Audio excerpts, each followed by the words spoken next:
Mehtab horror stories के एक और एपिसोड में आपका स्वागत है। तो दोस्तों, मैं आपसे कुछ कहना चाहता हूँ। अगर आप पहली बार मेरे इस चैनल पर आए हैं और पहली ही बार मेरी आवाज़ सुनने जा रहे हैं तो कृपया करके इस चैनल को सब्सक्राइब कर लीजिए। तो चलिए बढ़ते हैं अपनी कहानी की ओर। लाइट बंद करके हेडफोन्स लगा लीजिए। सुधीर का ऑफिस से प्रमोशन हुआ था। उसको पाली शहर की ब्रांच का मैनेजर बनाया गया था। वो और उसकी पत्नी निकिता आज ही पाली शहर में शिफ्ट हुए थे। पाली शहर काफी आनंददायक और पेड़ और जंगलों से लुप्त एक अनोखा शहर था। उन्हें काफी अच्छा घर मिला था कंपनी की तरफ से। घर के आसपास कोई और घर नहीं था। हर तरफ हरियाली और पिछली तरफ जंगल था। उन दोनों की शादी को 4 साल हो चुके थे, पर अब तक उनका कोई बच्चा ना हुआ था। सुधीर बोला, किस सोच में डूबी हो निकिता? निकिता बोली, हमने कितनी कोशिश की पर फिर भी हमारी जिंदगी में अब तक बच्ची की किलकारी नहीं गूंजी। सुधीर बोला, पत्नी जी उदास मत होइए, चलो अस्पताल चलना है। यहाँ एक अच्छा डॉक्टर है, उन्हें भी एक बार दिखा देते हैं। निकिता बोली, हाँ अब थोड़ी कुछ उम्मीद बची है तो चलो चलते हैं। दोनों कार में बैठे और अस्पताल की ओर चल दिए। रास्ता काफी मनमोहक था। आसपास जंगल और बीच से होते हुए ये रास्ते, बीच बीच में घरों के दर्शन उन्हें दिख जाते। कहने को तो ये शहर था, पर हर तरफ पेड़ों और जंगल का राज था। अस्पताल में दिखाने के बाद वो घर लौटने लगे। इस बार भी शायद उन्हें निराशा हाथ लगी थी। अचानक ही उनके कार के सामने 2 बच्चे झाड़ियों से निकलते हुए आ पहुंचे। सुधीर ने वक्त रहते कार रोक दी। बच्चे बाल बाल बच गए। उनमें से एक लड़का था और दूसरी लड़की। दोनों की उम्र करीब 7 साल होगी। निकिता ने उनके पास जाते हुए बड़े प्यार से पूछा, बच्चों कुछ हुआ तो नहीं तुम्हें? तुम दोनों ठीक हो ना? पर बच्चे कुछ बोल नहीं रहे थे। वो सिर्फ उन दोनों के मुंह को ताक रहे थे। इतने में झाड़ियों से एक बुजुर्ग शख्स हाथों में लाठी लिए वहां आ पहुंचा। वो बुजुर्ग बोला, शैतान बच्चों, तुम यहाँ तक भाग आए? निकिता बोली, ये हमारी गाड़ी से टकराने वाले थे। और आप कौन हो? बुजुर्ग ने बोला, मेरा नाम रमाकांत है। मैं यहाँ बसे अनाथालय का चपरासी हूँ। ये बच्चे वहां से भाग आए, इसीलिए इनके पीछे आया हूँ। सुधीर बोला, अनाथालय कहाँ है? रमाकांत ने बताया, यही थोड़ी अंदर है, अब मैं इन्हें लेकर चलता हूँ। रमाकांत उन दोनों को ले जाने लगा, पर उनके मासूम चेहरे अभी भी निकिता की ओर ताक रहे थे। निकिता को ऐसा लगा जैसे वो उसी के बच्चे हों। वो फिर झाड़ियों में ओझल हो गए। सुधीर और निकिता भी घर आ गए, पर अब तक वो मासूम बच्चे उसकी नजरों के सामने से जा ही नहीं रहे थे। सुधीर बोला, किन ख्यालों में खोई हो? निकिता बोली, हमने इतनी कोशिश कर ली पर हमारे नसीब में बच्चा लिखा ही नहीं है। आज उन दोनों बच्चों को देखकर पता नहीं क्यों ऐसा लगा कि वो मेरे ही बच्चे हो, ऐसा एहसास हुआ। सुधीर बोला, मैं समझ सकता हूँ, अब हम कर भी क्या सकते हैं? निकिता बोली, क्यों ना उन दोनों बच्चों को गोद ले लें? सुधीर बोला, ऐसे बच्चों को गोद लेना मुझे अच्छा नहीं लगता। निकिता बोली, तो क्या हुआ, वो मेरे पेट से नहीं निकले, क्या फर्क पड़ जाएगा कि अपना खून है या नहीं? ममता का सागर हर एक के नसीब में होना चाहिए। मैं उन्हें मेरे बच्चों की तरह पालूंगी। अब तुम ना मत बोलना, मुझे वो दोनों चाहिए। सुधीर आगे ज्यादा कुछ बोल ना पाया, उसने हाँ कर दी। दूसरे दिन वो अनाथालय गए। वहां की मालकिन रेनू से वो मिले। रेनू ने उन दोनों बच्चों को बुलवाया। रेनू बोली, ये दोनों काफी प्यारे हैं, इन्हें आप दोनों का प्यार मिलेगा, माँ बाप मिलेंगे, इससे अच्छी बात क्या होगी? दोनों बच्चे वहां आ पहुंचे। निकिता फिर उनसे बातें करने लगी, पर दोनों बच्चे अभी भी बात नहीं कर रहे थे। निकिता बोली, ये बोल क्यों नहीं रहे? रेनू ने बताया, ये हमारे यहाँ सिर्फ 1 हफ्ते पहले आए थे। ये बच्चे पुलिस को घने जंगल में मिले थे जब वो किसी अपराधी की तलाश करने गए थे। उनका कहना था कि बच्चे वहाँ जंगली की तरह एक बड़े पेड़ की गुफा में बैठे थे। पुलिस ने काफी खोज की, पर ना ही इनके माँ बाप मिले और ना ही उस जंगल में कोई और। फिर बच्चों को अनाथ घोषित कर यहाँ ले आए, पर बच्चे उस दिन से लेकर अब तक एक शब्द भी नहीं बोले। इन्हें किसी तरह की समस्या या रोग नहीं है, पर फिर भी दोनों चुप ही रहते हैं। कई बार भागने की कोशिश भी की है दोनों ने। सुधीर बोला, निकिता फिर से सोच लो, ऐसे बच्चों को गोद लेना ठीक नहीं। पर निकिता ने अपना मन बना लिया था। सारे प्रोसीजर होने के बाद आखिर बच्चे उन्हें मिल गए। सुधीर को उनसे कोई खास लगाव नहीं था, पर निकिता की ममता खुलकर बह रही थी। बच्चों के लिए रूम सजाया, सारे अच्छे स्वादिष्ट पकवान बनाती, रात को दोनों को कहानियां सुनाती, पर बच्चों ने अब तक एक शब्द भी नहीं बोला था। निकिता ने दोनों के नाम भी रख दिए थे। लड़के का नाम आशीष और लड़की का नाम नेहा। एक रात सुधीर किसी काम से दूसरे शहर गया था। रात को बच्चों को कहानी सुनाने के बाद जब बच्चे सो गए तो निकिता अपने रूम में आकर सो गई। बच्चों का कमरा ऊपर के माले पे था। आधी रात का वक्त था। बाहर अचानक से बिजलियां कड़क रही थीं। अचानक ही जोरों की हवा से बच्चों के कमरे की खिड़कियां खुल गईं। उसकी आवाज से दोनों बच्चे बुरी तरह कांप उठे और एक दूसरे को मजबूती से पकड़ लिया। तभी आशीष खिड़की बंद करने बेड से नीचे उतरा। जैसे ही वो खिड़की बंद करता वैसे ही एक भयानक बिजली चमकी। उसने देखा नीचे जंगल में पेड़ के पीछे से कई सारी लाल भयंकर चमकती आंखें उसे घूर रही हैं। वो बिना खिड़की बंद किए ही डर के मारे बेड पे आ गया। दोनों बच्चे एक साथ चिल्लाए, माँ। तभी निकिता ने वो आवाज सुनी। ये वो शब्द थे जो हर माँ अपने बच्चे के मुंह से सुनना चाहती है। वो उठी और बच्चे के कमरे की ओर गई। जैसे ही कमरा खोला वो बुरी तरह डर गई। लाल चमकती आंखें, सुअर की हड्डी का मुंह अपने चेहरे पर लगाए हुए, काला कपड़ा जो पत्ते से बना था वो पहने, शरीर पे हर तरफ खून लगा हुआ, कई भयंकर शैतान जैसे साए वाले लोग उसी खिड़की से बच्चों को नीचे उतार रहे थे। वो बच्चों को बचाने आगे पहुंची। किसी तरह बच्चों से उन्हें खींचकर दूर करने लगी कि तभी उन्हीं भयंकर लोगों में से एक ने उसके सिर पर एक हथियार दे मारा और वो बेहोश हो गई। फिर वो दोनों बच्चों को ले गए। दोस्तों, आखिर कौन है ये भयंकर शैतानी लोग? क्या सच्चाई है इन बच्चों की? वो उन्हें क्यों ले गए? ये सभी रहस्य जानना अभी बहुत जरूरी है। दूसरे दिन सुबह सुधीर अपने घर आया। उसने घर में हर जगह निकिता को खोजा। फिर वो बच्चों के कमरे में गया जहाँ निकिता बेहोश पड़ी थी और उसके सिर से थोड़ा खून बह रहा था और बच्चे वहाँ नहीं थे। उसने निकिता को उठाया और जल्दी से अस्पताल ले आया। उसने अपनी फैमिली को बुलवा लिया जो दूसरे शहर में रहते थे। उसमें उसके माँ बाप और छोटा भाई अंकित था। निकिता को अब तक होश नहीं आया था। अंकित बोला, भाई ये कैसे हुआ? भाभी की ऐसी हालत? सुधीर बोला, मुझे भी नहीं पता। जब मैं घर आया तब ये बेहोश पड़ी थी। अंकित बोला, आपने बच्चों को गोद लिया था, वो दोनों कहाँ हैं? सुधीर बोला, मुझे नहीं पता, वो घर में नहीं थे। तभी निकिता को होश आ गया। सभी उसके पास थे। निकिता ने बोला, मेरे बच्चे, वो उन्हें ले गए। मैं मेरे बच्चों को उनसे बचा नहीं सकी। सुधीर बोला, कौन ले गए? निकिता बोली, मुझे नहीं पता। मैंने बच्चों को मुझे माँ पुकारते सुना, जिसे सुनने के लिए मेरे कान तरस गए थे। पर वो शैतानी लोग पता नहीं कौन थे, वो उन्हें ले गए सुधीर। वो बहुत रोने लगी। सुधीर ने उसे समझाया। निकिता बोली, मेरे बच्चों को कहीं से भी वापस ले आओ, वरना मैं रो रो कर अपनी जान दे दूंगी। मेरे बच्चे मुझे चाहिए सुधीर, उन्हें मेरे पास ला दो। सुधीर बोला, मुझे उनसे कुछ खास लगाव नहीं था, शायद मैंने उन्हें समझा ही नहीं। वादा करता हूँ बच्चों को वापस लाऊंगा और उन्हें बहुत प्यार दूंगा। और फिर सुधीर भी रोने लगा। अंकित बोला, भैया और भाभी आप चिंता मत कीजिए, बच्चों को हम खोज लेंगे। सुधीर बोला, माँ और पापा आप निकिता का ख्याल रखिएगा। मैं और अंकित उन्हें किसी भी हाल में खोजकर अपने साथ ले आएंगे। सुधीर और अंकित वहां से निकल पड़े। सबसे पहले उन्होंने पुलिस को खबर दी और खुद भी उन्हें खोजने निकलने वाले थे। अंकित ने अपने एक दोस्त नारंग को भी बुला लिया था। वो तीनों पहले घर गए ताकि सब तैयारी कर सके। तभी अंकित और नारंग बच्चों के कमरे में आए। कुछ काले पत्ते वहां बिखरे पड़े थे। शायद जब निकिता बच्चों को उनसे छुड़ा रही थी तब शायद वो भयानक लोगों के शरीर पर लगे ये पत्ते गिर गए थे। नारंग बोला, बड़े अजीब पत्ते हैं यार, ऐसे काले पत्ते जरूर उन्हीं में से किसी के हैं। तुम्हारी भाभी का जो जिक्र तुमने बताया वो अजीब तरह के शैतानी लोग थे। अंकित बोला, हाँ सही कहा, पर इससे हम उन्हें कैसे ढूंढ सकते हैं?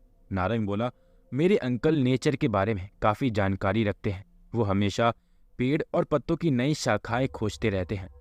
उन्हें इनके फोटोज निकालकर भेज देता हूँ। अंकित बोला, हाँ ठीक है।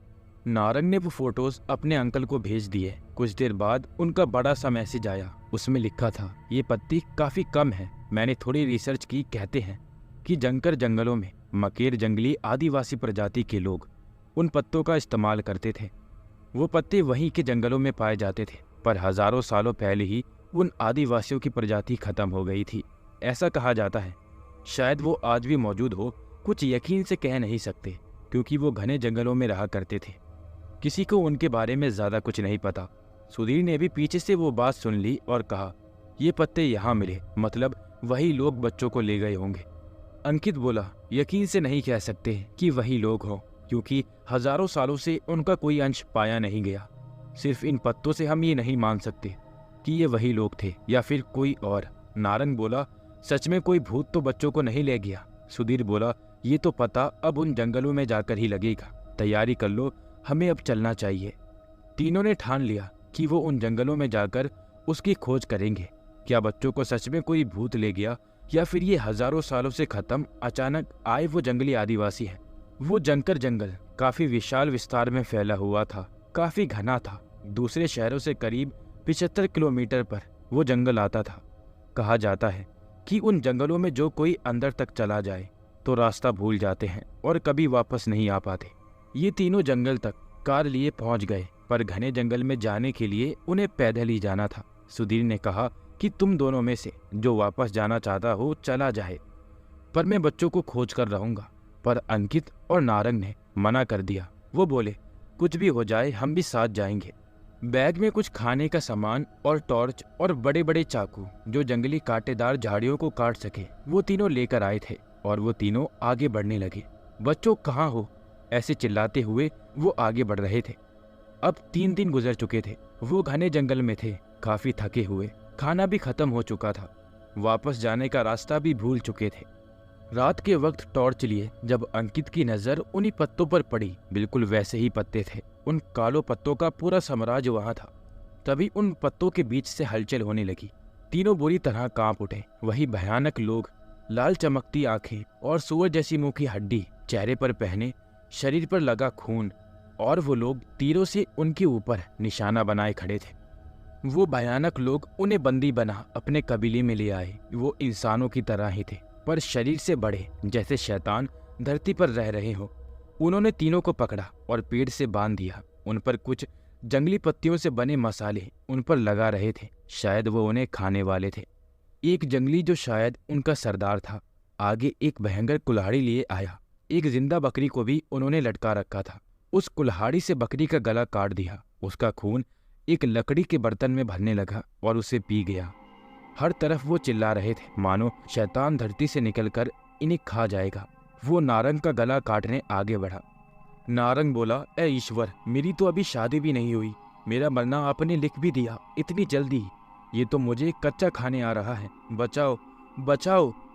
तीनों जंगली रस्सी से बंधे हुए थे। उस सरदार ने जैसे कुल्हाड़ी नारंग का गला काटने उठाई, वैसे ही एक लड़की की आवाज आई, रुक जाओ। अंकित को वो आवाज जानी पहचानी लगी। उसने एक तरफ देखा। उसे देख वो बुरी तरह चौंक उठा। अंकित उस आवाज को पहचान चुका था। हाँ, वो रजवी थी, उसकी प्रेमिका, जो 3 साल पहले अचानक से गुम हो गई थी। आज उसे यहाँ देख वो हैरान था। रजवी कुछ जंगली भाषा में उन जंगली लोगों से कुछ बोली। रजवी ने भी उन्हीं जंगलियों जैसे कपड़े पहन रखे थे। कुछ देर तक उस सरदार से बात करने पर उसने इन तीनों को छुड़वा दिया। रजवी उन तीनों को कबीले की झोपड़ी में ले गई। अब सारी बातें सामने आने वाली थी। अंकित ने अपने आंसू भरी आंखों से रजवी को गले लगा लिया। अंकित बोला, सभी ने मान लिया था कि तुम मर चुकी हो, पर मुझे कहीं ना कहीं यकीन था कि मुझे तुम जरूर मिलोगी।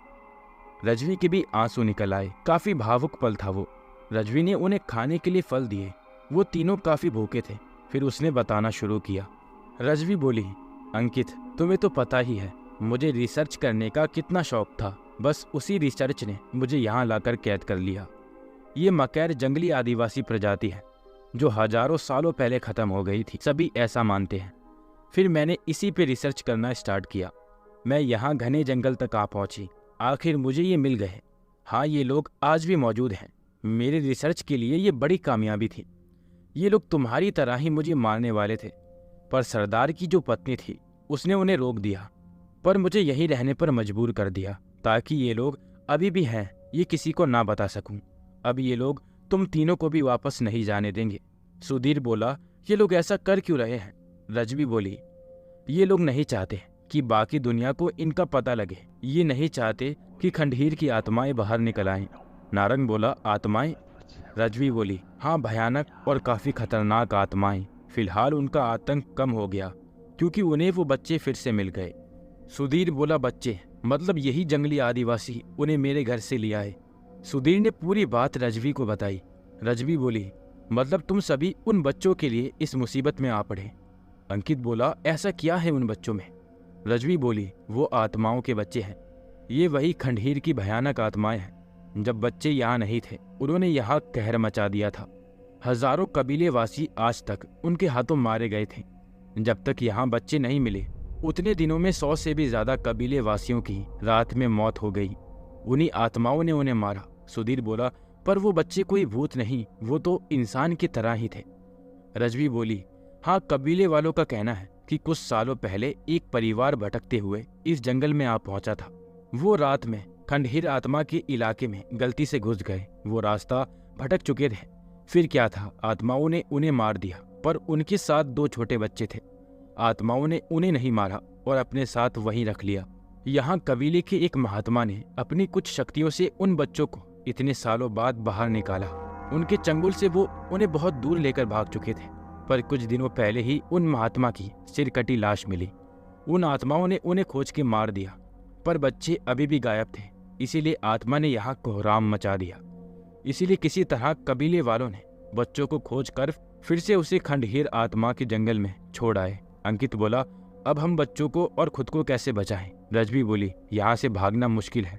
ये जंगली लोग किसी को जाने नहीं देंगे। सुधीर बोला, चलो, मुझे उनसे मिलना है। मैं जो कहूँगा रजवी, तुम्हें उन्हें बताना होगा। वो चारों झोपड़ी के बाहर आए। उन जंगली लोगों ने अपने सुअर वाले हड्डी के सिर उतार लिए थे। उनकी आंखें लाल ही थीं, चमक रही थी, इसीलिए वो खास थे। वो सरदार की तरफ बढ़े कि तभी सभी ने तीरों से उन्हें रोक लिया। रजवी ने उनकी भाषा में कुछ कहा। सरदार बात करने के लिए मान गया। सुधीर बोला, रजवी, मैं जो कहूँगा इन्हें सुनाती जाना उनकी भाषा में, और उनका मुझे समझाती जाना, पर इन्हें ये नहीं पता लगना चाहिए कि हम यहाँ बच्चे के लिए आए हैं। रजवी बोली, हाँ ठीक है। सुधीर बोला, मैं आपसे कहना चाहता हूँ कि हमें उन आत्माओं की जगह जाने दिया जाए। हम आपके बंदी बनकर नहीं जीना चाहते। हमें कुछ उपाय पता है। हम उन आत्माओं को पूरी तरह खत्म कर सकते हैं। हम सबको वहाँ जाने दिया जाए। आपके काफ़ी लोग मर चुके हैं। हम मर भी गए तो आपको कोई नुकसान नहीं होगा। कृपया विचार करें और हमें अनुमति दें। सरदार ने उसकी भाषा में बोलना शुरू किया। रजवी बोली, सरदार कह रहे हैं कि उन आत्माओं से तुम नहीं लड़ सकते। उन्हें सिर्फ बेकार पहाड़ी की भयंकर चुड़ैल नृतिका ही मार सकती है, पर उसके पास जाना मतलब मौत को गले लगाना। वो भी उन्हीं की तरह खून की प्यासी है। तुम ये कह रहे हो कि तुम्हारे पास उपाय है, तो जाओ, तुम सभी जाकर उन आत्माओं से भिड़ सकते हो। मेरे आदमी तुम्हें वहां तक जाने का रास्ता बता देंगे। यहाँ रहते तो बच सकते थे, पर जाओ, अगर मरने का शौक है तो हम तुम्हें नहीं रोकेंगे। देखते हैं तुम उन्हें हरा भी पाओगे या तुम्हारी सिरकटी लाश हमें मिलेगी। कल सुबह उस रास्ते का पता बता देंगे, जाओ। सुधीर बोला, शुक्रिया सरदार। वो सभी वापस झोपड़ी में आए। नारंग बोला, ये आपने क्या बोल दिया? भला हम उन आत्माओं से कैसे लड़ें? सुधीर बोला, हम आगे तो जाएंगे, पर उन आत्माओं की तरफ नहीं। अंकित बोला, मतलब बच्चों को लेने नहीं जाएंगे? रजवी बोली, मैं समझ गई। हम पहले उस नर्तिका चुड़ैल के पास जाएंगे, वही उन आत्माओं को मार सकती है। मुझे रास्ता पता है। वो बेकार पहाड़ी का रास्ता भी सरदार की पत्नी ने मुझे बताया था। नारंग बोला, मतलब कहीं भी जाओ मरना तय है। गर्लफ्रेंड को आखिरी बार लव यू भी नहीं बोल पाया। यहाँ तो मोबाइल नेटवर्क का नामो निशान भी नहीं है। अंकित बोला, दिल जले आशिक, हमें कुछ भी नहीं होगा, जो होगा देख लेंगे। नारंग बोला, हाँ, वैसे भी वो चुड़ैल मेरी गर्लफ्रेंड से तो कम ही खतरनाक होगी। सुधीर बोला, अब सब सो जाओ, कल निकलना है। कबीले वालों को इसकी भनक न लगे। सरदार के साथियों ने खंडहर के आत्माओं का रास्ता उन्हें बता दिया, जो उनके कबीले के पीछे से गुजरता था। वो चारों आगे बढ़ने लगे। फिर सरदार के साथी वहां से वापस कबीले की ओर निकल पड़े। वो चारों भाग नहीं सकते थे, क्योंकि उसी रास्ते से वो कबीले से होते हुए जंगल के बाहर निकलने की कोशिश कर सकते थे। इसीलिए उन्हें मौत का सामना करना ही था। आगे जाने पर 2 रास्ते दिखाई दिए। दोनों भयानक झाड़ियों से जाते थे। रजवी बोली, दाई ओर खंडहर आत्माओं का इलाका है। आगे जाने पर बाई ओर उस पहाड़ी तक जाने का रास्ता है, जहाँ वो भयंकर नृतिका चुड़ैल का वास है। चलो बाई ओर चलते हैं। नारंग बोला, कहीं भी चलो, सामना तो मौत से ही है। अंकित बोला, जो होगा देख लेंगे। बच्चों को हम किसी भी हाल में उन आत्माओं से मुक्त करके रहेंगे। सुधीर बोला, अब आगे बढ़ते हैं। चाकुओं से जंगली झाड़ियां काटते हुए वो सभी आगे बढ़ रहे थे। अजीब सा भयानक सन्नाटा पसरा हुआ था। सूरज की रोशनी को बड़े बड़े भयंकर पेड़ों ने ढक दिया था। दिन में भी रात की मौजूदगी हो रही थी। अचानक ही तेजी से आती कोई चीज झाड़ियों से गुजरी। सभी की धड़कनें तेज हो गईं। दिल में डर का माहौल बन गया। सुधीर बोला, शायद कोई जानवर था, आगे बढ़ो। नारंग बोला, ईश्वर करे कोई जानवर ही हो। कि तभी अचानक झाड़ियों में ज्यादा हलचल होने लगी। हर तरफ से ऐसा लग रहा था मानो कोई आसपास घनी झाड़ियों में घूम रहा हो। तभी उन्हें कई चमकती डरावनी आंखें नजर आई। उनकी धड़कनें तेज हो गईं। अचानक से कई भयंकर साए उनके पास आने लगे। कद में छोटे, बड़े नाखून, लाल शरीर, एक बड़ी डरावनी एक आंख, माथे पे एक सींग। 10-15 भूखे शैतान उनके सामने आसपास खड़े हो गए। अचानक इन्होंने हमला कर दिया और उनकी भयंकर चीखें गूंज रही थी। नारंग बोला, ये कैसे शैतान है? अंकित बोला, डरो मत, बस चाकू से वार करते जाओ। उन्होंने हिम्मत से काम लिया। अपने चाकुओं के वार से उन शैतानों को चीरने लगे। हरा खून चाकू लगते ही उनमें से बह रहा था। कई नाखून लगने से चारों थोड़े घायल भी हो गए, पर उन्होंने हार नहीं मानी और सारे शैतानों को खत्म कर दिया। अचानक से आई इस मुसीबत से वो लोग बच गए। वो लोग आगे बढ़ने लगे। अब उनके सामने वो भयंकर पहाड़ी आ चुकी थी। रात भी होने वाली थी। वो पहाड़ी चढ़ने लगे। पहाड़ी पूरी लाल पत्तों से भरी हुई थी, जिसमें खून जैसा ही पानी बह रहा था। वो धीरे धीरे आगे बढ़ रहे थे। टॉर्च के सहारे वो अंधेरे में उस चुड़ैल को खोज रहे थे। अचानक ही एक बड़े जानवर की भयंकर चीख उन्हें सुनाई दी, जैसे उस जानवर को किसी ने बुरी तरह मारा हो। वो सभी सहम से गए। धड़कनें तेज हो उठी। वो फिर धीरे धीरे आगे बढ़ने लगे। तभी टॉर्च के सहारे उन्होंने देखा कि एक जंगली सूअर जो काफी बड़ा था, तड़प रहा था। उसे बुरी तरह चीरा गया था।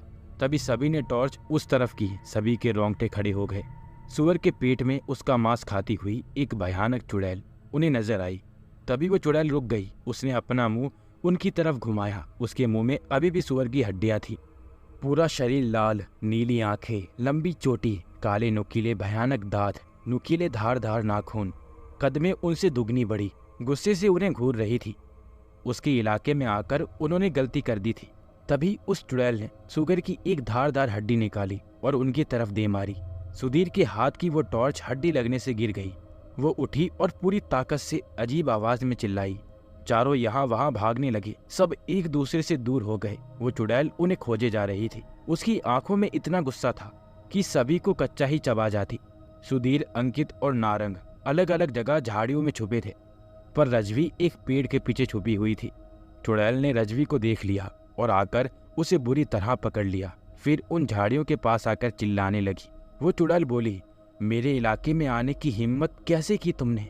मैं तुम सबको कच्चा ही चबा जाऊंगी। रजवी बुरी तरह चीख रही थी।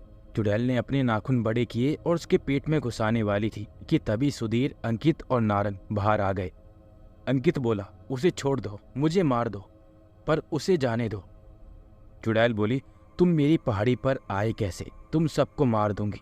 सुधीर ने इशारा करते हुए अंकित और नारंग को एक आंख मारी। सुधीर बोला, हम यहाँ अपनी मर्जी से नहीं आए, हमें तो यहाँ उन आत्माओं ने भेजा है। चुड़ैल बोली, किन आत्माओं ने? सुधीर बोला, खंडहर की आत्माओं ने। उन्होंने कहा कि जाओ, चुड़ैल को ये संदेश दो कि वो तुमसे लड़ना चाहती है। चुड़ैल बोली, उनकी इतनी हिम्मत जो मुझे चुनौती दी, मैं उन्हें मार दूंगी, मैं यहाँ सबको मार दूंगी। नारंग बोला, हमें मत मारो। चुड़ैल बोली, मैं किसी को जिंदा नहीं छोड़ूंगी। नारंग बोला, हाँ तो पहले आप आत्माओं को मारिए, फिर हमें भी मार दीजिएगा। हमें आपका मुकाबला देखना है, आपकी शक्ति देखनी है। चुड़ैल ने रजवी को छोड़ दिया। सुधीर बोला, आप तो महान चुड़ैल हैं, उन आत्मा की आपके सामने क्या मजाल, उन्हें खत्म कीजिएगा। चुड़ैल बोली, पहले उन्हें खत्म करूंगी, फिर तुम सभी को चाप से खाऊंगी, तुम्हारे शरीर का मांस खाऊंगी, खून पीऊंगी, बस कुछ देर जिंदा रह लो। नारंग बोला, रेस्टोरेंट की डिश है क्या जो ऐसे हमें खाओगी? चुड़ैल बोली, तुमने कुछ कहा? नारंग बोला, नहीं चुड़ैल जी, जल्दी से उन आत्माओं को मारिए, मैं आपके पेट में जाने के लिए मर रहा हूँ। चुड़ैल बोली, तो चलो मेरे साथ, मुझे रास्ता बताओ, आज उन्हें खत्म कर दूंगी। सभी खंडहर आत्मा के इलाके में आने के लिए निकल चुके थे। सभी खंडहर आत्मा की तरफ आगे बढ़ रहे थे। बस कुछ वक्त की देरी थी। आधी रात हो चुकी थी। आसपास अजीब सा मनहूस सन्नाटा पसरा हुआ था। वो चारों आगे और चुड़ैल उनके पीछे आ रही थी। नारंग बोला, कितनी खतरनाक चुड़ैल है यार, अगर ये ऐसी है तो वो आत्माएं कैसी होंगी, सोच कर ही दिल घबरा रहा है। अंकित बोला, दिल तो मेरा भी घबरा रहा है। इतने में सुधीर बोला, सभी चुपके से सुनो, चुड़ैल और आत्माएं जब आपस में लड़ेंगी तब मैं चुपके से बच्चों को वहां से निकाल कर आ जाऊंगा। रजवी बोली, मुझे एक और रास्ता पता है जहाँ से हम कबीले वालों से बचकर निकल जाएंगे। अंकित बोला, ये अच्छा आइडिया है। चुड़ैल बोली, क्या बकबक चल रही है तुम्हारी? मुझे भूख लग रही है। चुप नहीं रहे तो सभी को अभी कच्चा चबा जाऊंगी। तभी उनके सामने उसी जंगल में बसा खंडहेर का जंगल आ गया। इसीलिए उन आत्माओं को खंडहेर की आत्माएं कहते थे। जंगल पूरे काले पेड़ की पत्तियों का बना था। घना कोहरा भी छाया था। उन्होंने चुड़ैल को आगे कर दिया। चुड़ैल ने कुछ मंत्र बड़बड़ाए। उसके लाल शरीर से लाल रोशनी बाहर निकलने लगी जो काफी प्रकाश पैदा कर रही थी। देखते ही देखते उस जंगल की असलियत बाहर आने लगी। पेड़ों पर सियार के कटे सिर लटके हुए थे जिनकी गर्दन से खून उन पेड़ों पर बह रहा था। अचानक ही असंख्य बिल्लियों की आवाज आने लगी। चारों एकदम से सहम गए। अचानक ही कई सारी काली बिल्लियां जो साधारण नहीं थी, उनके मुंह फटे थे, तेज धार दांत नजर आ रहे थे, नाखून भी काफी नुकीले, किसी को भी आसानी से चीर दें। अजीब आवाज में चिल्लाती हुई उन सभी पर टूट पड़ी। उन चारों ने चाकू से उनका मुकाबला शुरू किया कि तभी चुड़ैल ने कुछ ऐसा मंत्र बड़बड़ाया कि सारी खूनी बिल्लियां एक झटके में फट गईं। उनका खून किसी फव्वारे की तरह चारों ओर उड़ा। उन चारों पर भी वो जंगल उनके खून में रंग गया। चुड़ैल ये देख हंसने लगी। सुधीर बोला, यारो किसी पेड़ के पीछे छुप जाओ, हम नजर आ गए तो मारे जाएंगे। सभी एक पेड़ के पीछे झाड़ियों में छुप गए कि तभी अजीब अजीब सी आवाजें गूंज उठी। चुड़ैल सावधान हो गई। अचानक आसपास से आत्माएं निकलने लगी। काली चमकती परछाई, लंबे बाल, नुकीले नाखून, मुंह से आग निकल रही थी। उन्हीं आत्माओं में से एक आत्मा चुड़ैल आई और बोली, तो तुम हमें मारकर उन बच्चों को लेने आई हो, पर वो बच्चे तुम्हें नहीं मिलेंगे। उनको 10 साल पूरे होने पर हम उनकी बलि चढ़ाएंगे। ये वही बच्चे हैं जो अमावस्या पे पैदा हुए थे। उनके पीठ पर एक काला तिल है। फिर हम और भी ज्यादा शक्तिशाली हो जाएंगे। चुड़ैल को ये बात पता नहीं थी कि कोई बच्चा भी यहाँ है। अब उसे और शक्तिशाली होने का राज पता लग गया था। चुड़ैल बोली, तुम सभी आत्माओं को मार दूंगी और उन बच्चों को तुमसे छीन लूंगी। तभी सारी आत्माएं चुड़ैल पर टूट पड़ी। उसकी आग चुड़ैल पर छोड़ी जा रही थी। नाखूनों से उस पर वार हो रहे थे, पर चुड़ैल भी कम ना थी। अपनी शक्तियों से एक एक आत्मा का खात्मा कर रही थी। अंकित बोला, हमें बच्चों को ढूंढना चाहिए। रजवी बोली, हाँ सभी चुपके से आगे की तरफ बढ़ो। वो चारों चुपके से जंगल में आगे बढ़ गए। उन्हें आगे जाते ही बच्चों की आवाज आने लगी। उन्हें बच्चे एक पेड़ के नीचे बंधे मिल गए। फिर वो चुपके से उन्हें लेते हुए उस भयंकर लड़ाई के बीच में से निकलने लगे और वो उनसे थोड़ी दूर आ गए। आत्माओं ने चुड़ैल को हर तरफ से जकड़ लिया था। चुड़ैल पर काफी वार होने लगे। चुड़ैल का मरना तय था कि तभी चुड़ैल ने कुछ ऐसा मंत्र बड़बड़ाया। उसने कुछ ऐसा बोला कि वो किसी विस्फोट की तरह फट गई। उससे निकलती रोशनी से सारी आत्माएं जलकर राख हो गई और चुड़ैल भी उसी के विस्फोट में मारी गई। दूर रहकर सभी ने यह दृश्य देख लिया।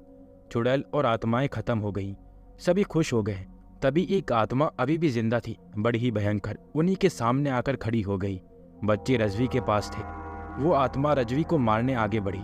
फिर एक अचंभित बात हुई। रजवी ने उस आत्मा को अपनी शक्तियों से मार गिराया। ये देख उसके पीछे खड़े तीनों चौंक उठे। रजवी पीछे उनकी तरफ मुड़ी। अब वो रजवी नहीं थी, कोई शैतान थी। उसकी आंखें लाल थी, बदन काला पड़ चुका था। वो चिल्लाई। रजवी बोली, तुम्हें क्या लगा मैं इस जंगल में क्यों आई थी? मुझे काले जादू में महारत हो चुकी थी। ज्यादा शक्तियां पाने मैं यहाँ आ गई, जहाँ मुझे इन बच्चों का पता लगा कि इन्हें मारकर मैं और भी शक्तिशाली हो सकती हूँ। कबीले वालों को आत्माएं नहीं, मैं खुद मारती थी। कबीले वालों ने बच्चों को वापस आत्माओं को दे दिया था। तब मैं सभी कबीले वालों को मारने वाली थी। तब तक तुम सभी यहाँ आ पहुंचे। मेरा काम आसान हो गया। अब आत्माएं भी मर गई और मेरे आगे का खतरा चुड़ैल भी। अब इस पूरी जगह पर मेरा राज है। अंकित बोला, मैंने एक शैतान लड़की से प्यार किया। अच्छा होता कि तुम मर ही जाती। रजवी बोली, मरोगे तो तुम सभी मेरे हाथों से। उसने अपने नाखून लंबे किए। वो तीनों को मारने आगे बढ़ी कि तभी पीछे से एक चमकीला चाकू उसके गर्दन में किसी ने घुसाया। वो कबीले का सरदार था। चाकू लगते ही वो बुरी तरह तड़पने लगी, चिल्लाने लगी और फिर जलकर राख हो गई। सरदार बोला, ये जादुई चाकू मेरे पूर्वजों का है। इसका इस्तेमाल आज सही वक्त पर हो गया। मैं छुपके से तुम्हारे पीछे आया था। आत्माएं और चुड़ैल का युद्ध भी देखा।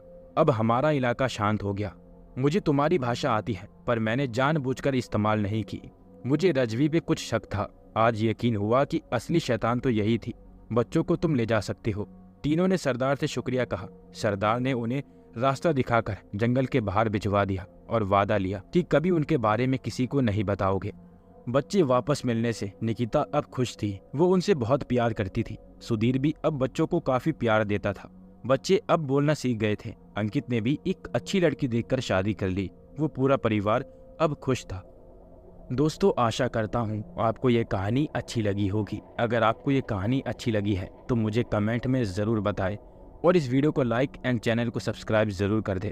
अभी मैं लेता हूँ आपसे अलविदा। मिलेंगे एक और नई डरावनी कहानी में।